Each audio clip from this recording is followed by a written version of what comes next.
छात्र छात्राओं, मैं डॉक्टर प्रदीप कुमार गौतम आज आप सभी के बीच में आधार पाठ्यक्रम के अंतर्गत इकाई नंबर जो 2 है, इकाई 2। तो इकाई 2 में जो पहला टॉपिक है वो है भारतीय भाषाओं में राम। कल हम लोगों ने इस पर चर्चा की भी थी। आज थोड़ा जो रामचंद्र जी से संबंधित जो ग्रंथ हैं उन पर जो हम लोग चर्चा करेंगे कि इनसे संबंधित ग्रंथ हमें कौन कौन से देखने को मिलते हैं। तो सबसे पहले अगर हम देखें तो आधार जो माना जाता है रामचंद्र जी के बारे में, वो माना जाता है कौन? महर्षि वाल्मीकि जी। और महर्षि वाल्मीकि जो द्वारा रचित जो रामायण है उसी को क्या माना गया है? आधार माना गया है रामचंद्र जी के से संबंधित चरित्र निर्माण के लिए, जो किस भाषा में है? संस्कृत भाषा में है। इसके साथ साथ यदि हम देखें तो वेद व्यास जी द्वारा ऐसा माना जाता है कि वेद व्यास जी ने महाभारत की रचना की है। हालांकि कई जगह ऐसे हमें मिथ देखने को मिलते हैं, सुनने को मिलते हैं और कई जगह लिखित प्रमाण भी मिलते हैं कि वेद व्यास जी ने केवल महाभारत की कथा कही है, उसको लिखा गणेश जी ने है। ऐसा मिथ हमें देखने को मिलता है। इसकी भाषा किस में है? संस्कृत में है। इसमें आर्याणक पर्व, द्रोण पर्व और शांति पर्व, ये 3 पर्व, ये मतलब 3 चैप्टर जो दिए गए हैं, इनमें क्या होता है? रामचंद्र जी से संबंधित जिक्र हमें देखने को मिलता है कि रामचंद्र जी का जो चरित्र है इसमें कहीं ना कहीं किसी कथानक के माध्यम से हमें ये चीजें देखने को मिलती है, किसी पात्र के मुख से ये रामचंद्र जी के बारे में वर्णन देखने को, सुनने को मिलता है। अगर हम बौद्ध ग्रंथों में बात करें तो बौद्ध ग्रंथों में दशरथ जातक, अनामक जातक और दशरथ कथानक, ये जो ग्रंथ हैं इनमें भी राम जी का जो है जिक्र देखने को मिलता है। यहाँ पर एक जो रचनाकार हैं वो कौन है? भौभूति।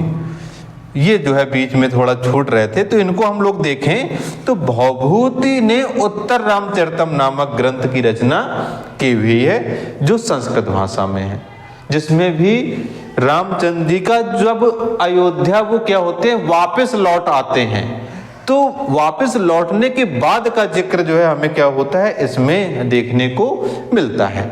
ठीक, एक चीज।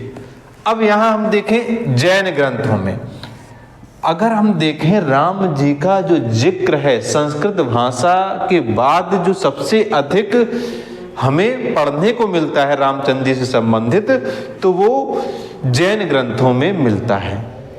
जैन ग्रंथों में विमल सूर्य है, इन्होंने पौमचरी नामक रचना लिखी है जिसमें जो है जो प्राकृत भाषा में है। क्योंकि अगर हम लोग भाषा का अध्ययन करेंगे तो हम लोग देखेंगे कि वहां पर सबसे पहले वैदिक संस्कृत, वैदिक के बाद लौकिक, लौकिक के बाद पाली, पाली के बाद प्राकृत, प्राकृत के बाद अपभ्रंश, अपभ्रंश के बाद औहट और औहट के बाद हमें जो है हिंदी का जिक्र देखने को मिलता है। मतलब इसका जो विकास क्रम है हिंदी भाषा का वो हम लोग आगे जो है अगली कक्षा में किसी में अध्ययन कर लेंगे, तो हमें मालूम पड़ जाएगा कि पाली क्या है, प्राकृत क्या है और अपभ्रंश क्या है। ठीक, तो विमल सूर्य जी ने पौमचरी नामक रचना लिखी है जो प्राकृत भाषा में है। इसके बाद आचार्य रविसेन है, इन्होंने पद्म पुराण लिखी, ये संस्कृत में है। सबसे ज्यादा जो पूछे जाने वाला अगर यहां से प्रश्न है वो है स्वयंभू। स्वयंभू द्वारा लिखित कौन सी रचना है? तो कौन सी रचना है? पौमचर्यु। ये बहुत प्रसिद्ध है। ये किसमें है? अपभ्रंश भाषा में है। फिर अगर हम देखें तो गुणभद्र द्वारा जो लिखित है वो है उत्तर पुराण, ये भी संस्कृत में है। और परमाल भोज द्वारा चंपू रामायण लिखी गई है। ये तो क्या है कि हिंदी में आने से पहले, चूंकि अभी हमने हिंदी भाषा की किसी भी ग्रंथ की चर्चा नहीं की है, हम यहाँ पर अभी संस्कृत, पाली, प्राकृत, अपभ्रंश केवल इन्हीं की चर्चा कर रहे हैं।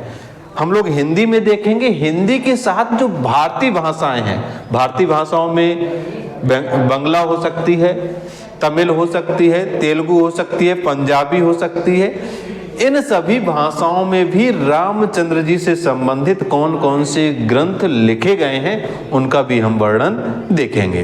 क्योंकि यहाँ पर जो ऑब्जेक्टिव ये जो पेपर है वो पूरी तरीके से कैसा है, बहुविकल्पी टाइप है। और बहुविकल्पी टाइप होने की वजह से इसमें जो भी प्रश्न आएंगे तो वो इस तरीके से आएंगे कि रचना पूछ दी जाएगी, कि जैसे आपका ये पूछ दिया जाएगा पौमचरी किसकी रचना है, या प्रश्न पूछ दिया जाएगा पौमचरी की भाषा क्या है, या पूछा जाएगा विमल सूर ने कौन सी रचना लिखी है। मतलब 2-3 तरीके से प्रश्न आपका बनता है। तो हमें भाषा ध्यान रखनी है, रचना का नाम ध्यान रखना है और रचनाकार का नाम ध्यान रखना है।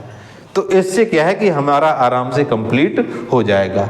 आपके उसमें नॉर्मल जो है इससे 2 से 3 प्रश्न क्या होते हैं आपके आ जाते हैं। तो इसलिए हमें इसकी क्या करनी, पूरी तैयारी करके रखनी है। तो अभी हम लोग इसके आगे जो अन्य भाषाओं में राम जी का जो जिक्र किया गया है उन भी रचनाओं को हम लोग अभी हम लोग देख रहे थे कि रामचंद्र जी संबंधित कौन कौन से ग्रंथ जो है लिखे गए हैं। तो यदि हम देखें तो कृत्तिवास जी ने कृत्तिवास रामायण लिखा हुआ है जो किसमें है, बांग्ला भाषा में है। ठीक, इसके साथ कंब नामक एक कवि हुए हैं, इन्होंने कंब रामायण लिखा हुआ है जो किसमें है, तमिल भाषा में है। किसमें है, तमिल भाषा में। फिर रंग हुए हैं तो इन्होंने रंग रामायण लिखा है जो तेलुगु में है। भास्कर नामक एक कवि हुए हैं, इन्होंने भास्कर रामायण लिखा हुआ है तेलुगु में। फिर बलराम नामक एक रचनाकार हुए हैं, इन्होंने राम विलास रामायण जो है ओडिया भाषा में लिखा हुआ है। किसमें, ओडिया। पहले उड़िया बोला जाता था। अगर हम लोग देखें तो पहले हमें कई जगह पर पहले उड़ीसा बोला जाता था। ठीक है, तो इसलिए उड़िया होती थी। अब जो है उड़ीसा को ओडिशा बोला जाता है। क्या, ओडिशा। तो इसलिए ओडिया जो है अब बोला जाने लगा है भाषा को भी। फिर अगर हम देखें तो संत एकनाथ हुए हैं, इन्होंने भावार्थ रामायण लिखा हुआ है मराठी भाषा में। शंकराचार्य जी ने आध्यात्म रामायण लिखा है, संस्कृत भाषा में है। फिर ये थुनचथु रामानुजन एंजुतच्छन, ये नाम बड़ा जो है भारी भरकम है। तो इन्होंने तुनछथु रामायण लिखा है जो किसमें है, मलयालम में है। भाई हमारे लिए भी ये नया है। ठीक है। फिर प्रेमानंद हुए हैं, तो प्रेमानंद ने प्रेम रामायण माला लिखी है, गुजराती भाषा में है। माधव कंदली नामक एक रचनाकार हुए हैं, इन्होंने सप्तकांड रामायण लिखा है असमिया में। तो ये अलग अलग भाषाओं में रामचंद्र जी से संबंधित जो ग्रंथ हमें देखने को मिलते हैं वो हमने यहाँ पर लिखे हुए हैं। अब हम लोगों को ध्यान क्या देना है कि इसमें हमें किस तरीके से छटनी करनी है। तो यदि हम देखें, यहीं पर मैं थोड़ा समझा देता हूँ कि जो हम लोगों को ध्यान देना है वो ये देना है कि हमें जो संस्कृत भाषा के ग्रंथ हैं उनकी अलग एक सारणी तैयार कर लेना है। भारतीय भाषाओं में जितने भी ग्रंथ हैं उनकी अलग तैयार कर लेना है और हिंदी भाषा की अलग तैयार कर लेना है। क्योंकि टॉपिक तो है भारतीय भाषाओं में राम, लेकिन इसके साथ साथ हमें जो प्राचीन ग्रंथ हैं, मध्यकालीन ग्रंथ हैं और आधुनिक ग्रंथ हैं, या हम इस तरीके से डिवाइड कर सकते हैं, प्राचीन, मध्य और आधुनिक। तो उसमें भी जो है हमारे लिए थोड़ा सरलता हो जाएगी। ठीक है। तो हम लोग देखें जैसे संस्कृत रामायण, तो संस्कृत रामायण संस्कृत भाषा से संबंधित जो रामचंद्र जी से संबंधित ग्रंथ हैं, तो हम लोगों को पूरी एक सारणी मिल जाएगी। मैं पूरी की पूरी आप लोगों को क्या कर दूंगा, शेयर कर दूंगा। तो उनकी एक आपका जो नोट्स हो उसमें आप लोग नोट कर लीजिएगा। इसके साथ पाली प्राकृत जो संस्कृत के साथ यहीं पर हम पाली प्राकृत अपभ्रंश के देख लेंगे। पाली प्राकृत ठीक है ना। और अपभ्रंश में कौन कौन से ग्रंथ हैं, तो वो लमसम मैंने लिखा दिया, और भी कुछ ग्रंथ होंगे तो उनकी सूची में दे दूंगा, ठीक।